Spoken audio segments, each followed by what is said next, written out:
رسول اللہ صلی اللہ علیہ وسلم نے فرمایا جمعہ کے دن اور جمعے کی رات کو کثرت سے مجھ پر درود پڑا کرو، بس جو آدمی مجھ پر ایک دفعہ درود بھیجے گا اللہ اس پر 10 رحمتیں نازل کرے گا۔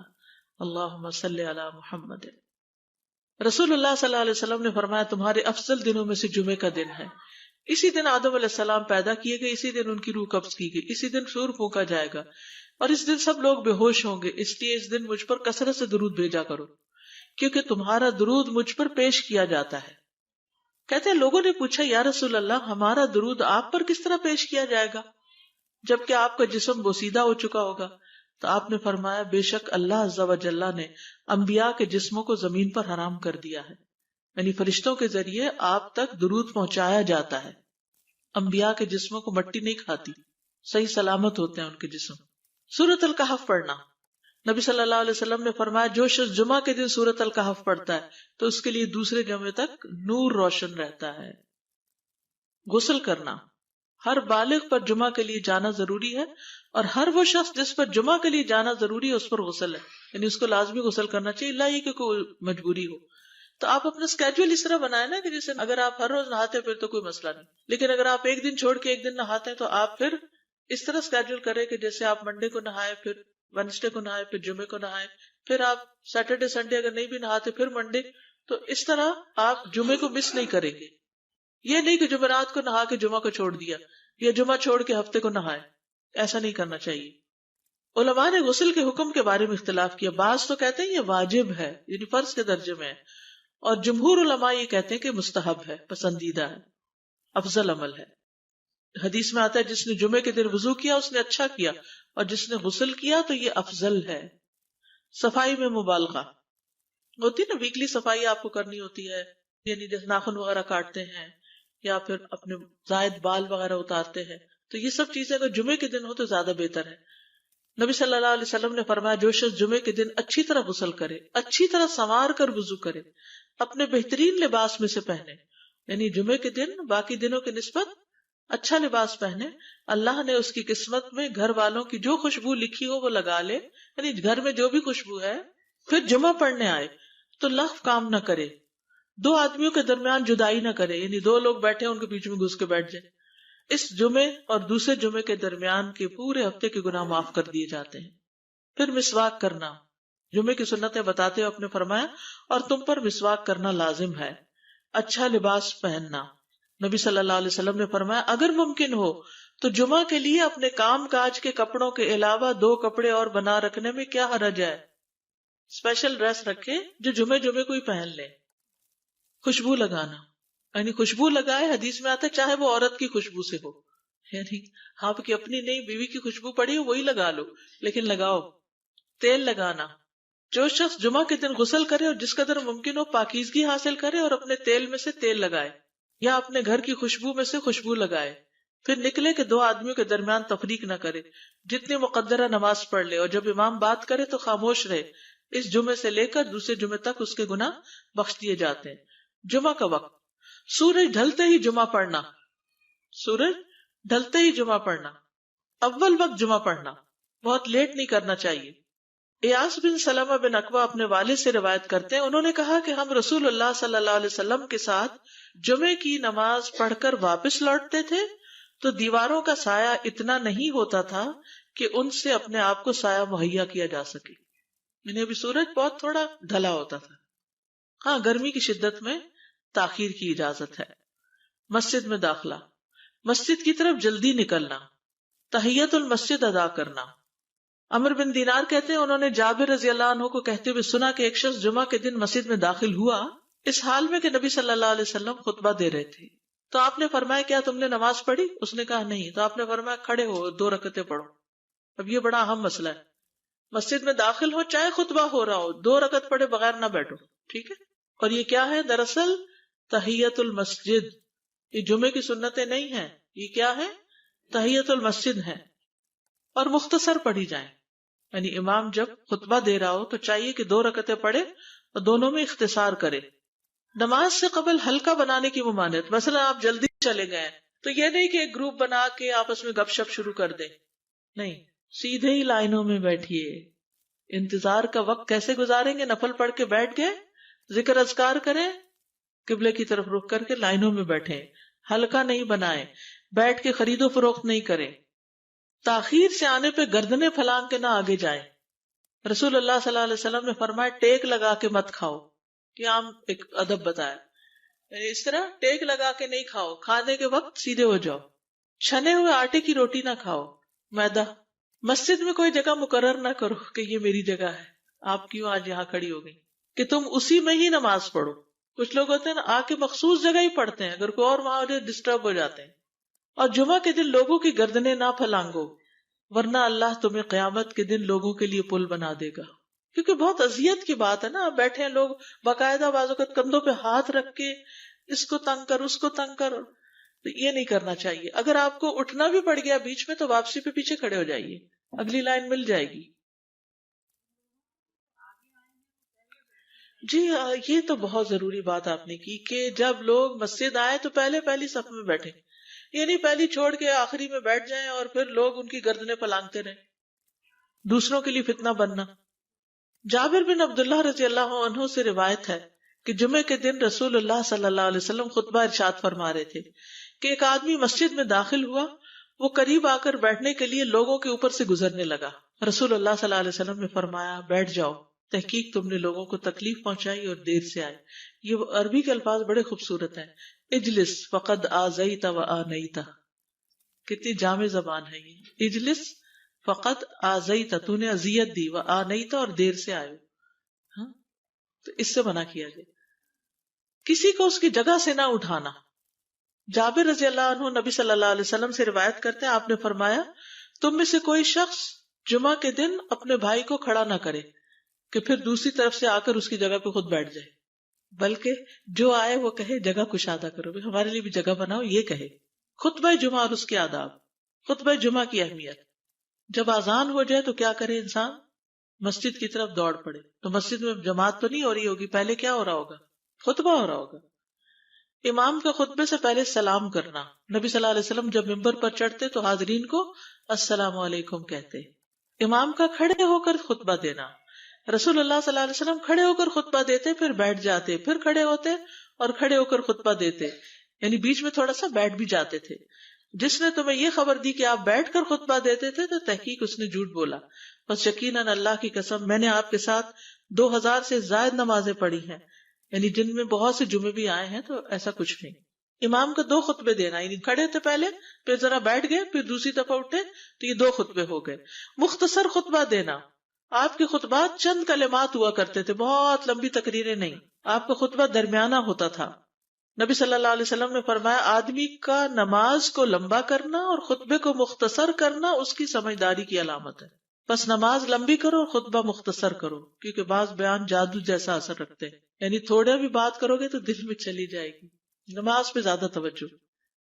نبی صلی اللہ علیہ وسلم کا خطبے میں سورۃ قاف پڑھنا۔ حارثہ بن نعمان کی بیٹی سے روایت ہے، کہتی ہے کہ میں نے سورۃ قاف رسول اللہ صلی اللہ علیہ وسلم سے سن کر حفظ کر لی۔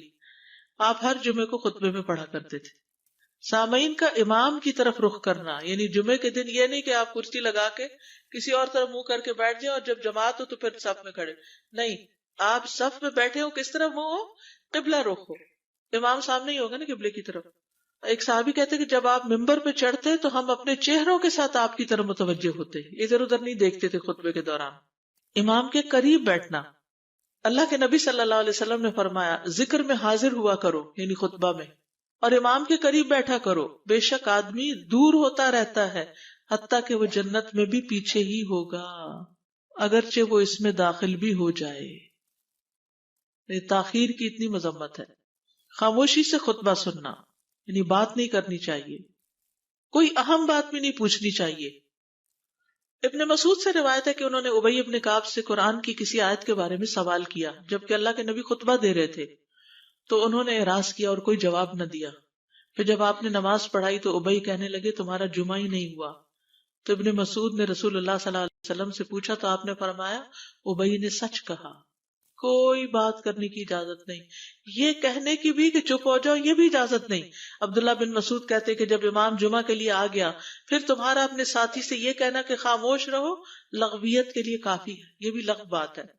کوئی لغو حرکت نہ کرنا، کنکریوں سے نہ کھیلنا، فون سے نہیں کھیلنا، میسجز چیک نہیں کرنا، انگلیوں میں انگلیاں ڈال کے پٹاخے نہیں بجانا، گوٹ مار کے نہیں بیٹھنا. گوٹ مار کے کیسے بیٹھتے ہیں؟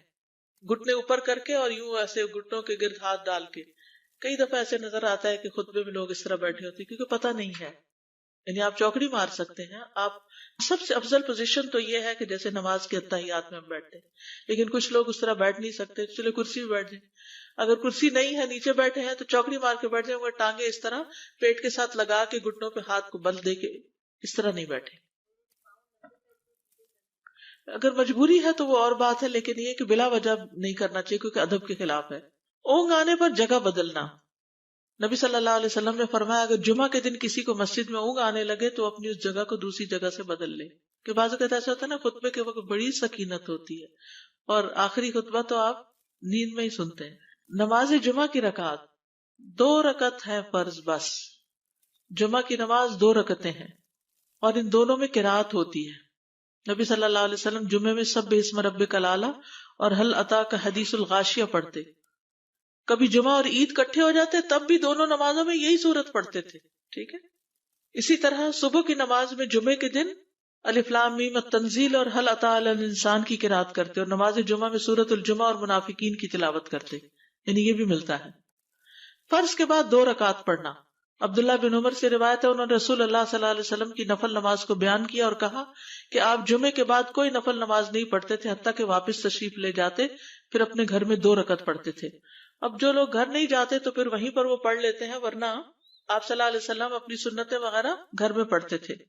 اور اسی طرح 4 بھی پڑھی جا سکتی، 2 بھی ہیں 4 بھی ہیں. آپ صلی اللہ علیہ وسلم نے فرمایا جب تم میں سے کوئی جمعہ پڑھ چکے تو اس کے بعد 4 رکعتیں پڑھے. یہ آپ کا حکم ہے.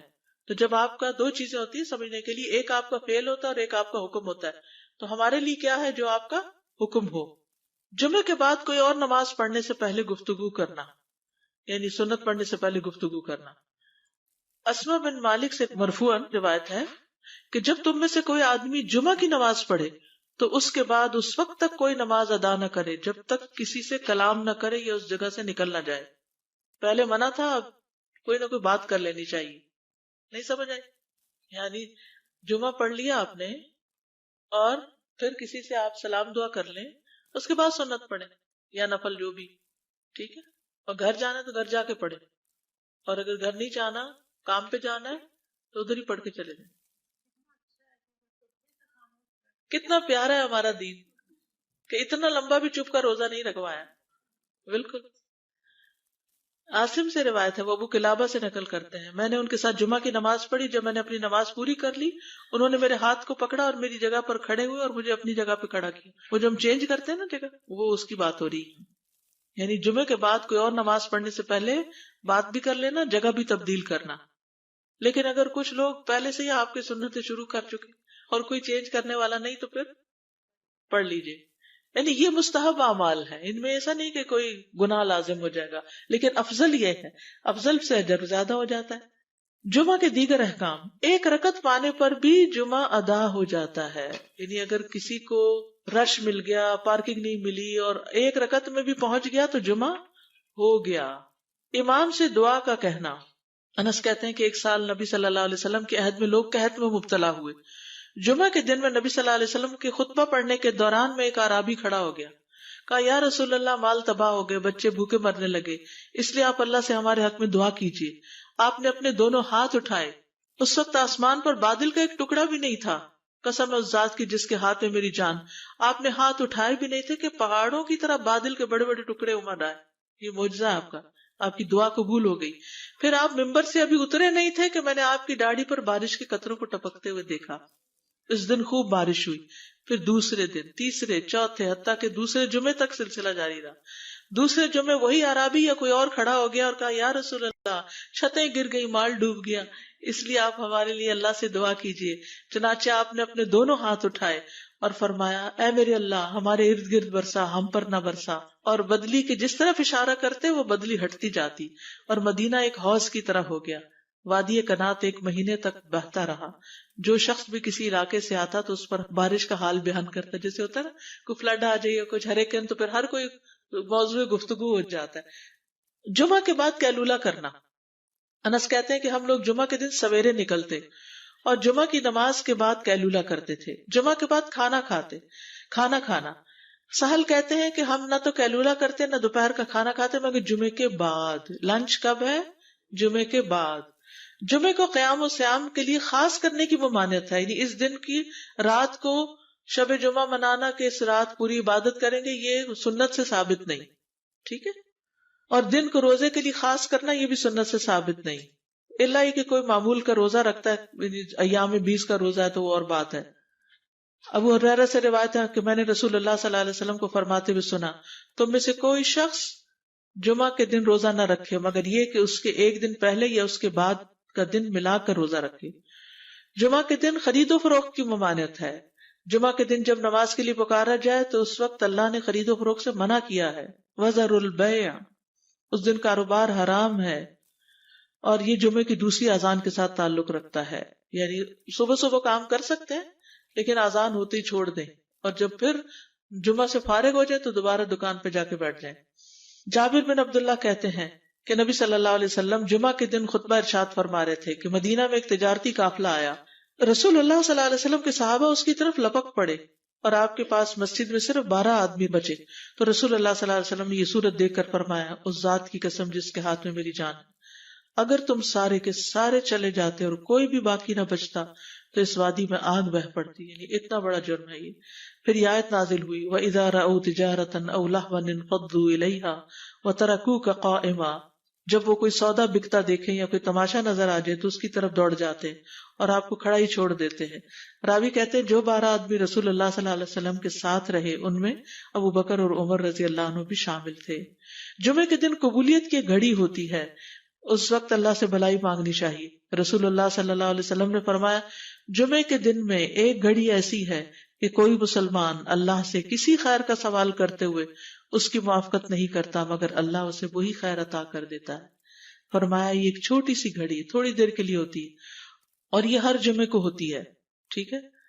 اور خصوصاً نماز میں بھی اگر کوئی دعا کر رہا ہوتا ہے نا انسان تو وہ بھی قبول ہو جاتی ہے. نماز میں دعا کہاں ہوتی ہے؟ شروع میں ہوتی ہے، رکوع میں ہوتی ہے، سجدے میں ہوتی ہے، تشہد میں ہوتی ہے. تو اگر یعنی جمعہ پڑھ رہے ہیں اور بیچ میں دعائیں آ گئی ہیں تو ہو سکتا ہے وہی گھڑی آ گئی ہو اور آپ کی دعا قبول ہو جائے. اور یہ تورات میں بھی اس کا ذکر تھا. ابو ہریرہ رضی اللہ عنہ کہتے ہیں کہ رسول اللہ صلی اللہ علیہ وسلم نے فرمایا، بہترین دن جس میں سورج طلوع ہوتا ہے جمعہ کا دن ہے. اس دن میں ایک گھڑی ایسی ہے کہ نماز کی حالت میں اگر کوئی مسلمان بندہ اللہ عز و جل سے کچھ طلب کرے تو وہ اس کو ضرور دیتا ہے. کعب نے کہا ایسا سال میں ایک مرتبہ ہوتا ہے؟ تو میں نے کہا نہیں بلکہ ہر جمعہ کو ہوتا ہے. کہتے ہیں پھر کعب نے تورات پڑھی تو کہا نبی صلی اللہ علیہ وسلم نے سچ فرمایا. ابو ہریرہ رضی اللہ عنہ کہتے ہیں کہ میں بعد میں عبداللہ بن سلام سے ملا اور ان سے اپنی اور کعب کی مجلس کا بتایا تو عبداللہ بن سلام رضی اللہ عنہ نے کہا میں جانتا ہوں وہ گھڑی کب آتی ہے. ابو ہریرہ نے کہا مجھے بھی بتائیے. انہوں نے کہا وہ جمعہ کے دن میں آخری گھڑی ہے. میں نے کہا یہ جمعے کے دن کی آخری گھڑی کیسے ہو سکتی ہے؟ حالانکہ رسول اللہ صلی اللہ علیہ وسلم نے فرمایا جو مسلمان بندہ اس کو نماز پڑھتے ہوئے پائے. اس وقت میں کوئی نماز نہیں پڑھی جاتی.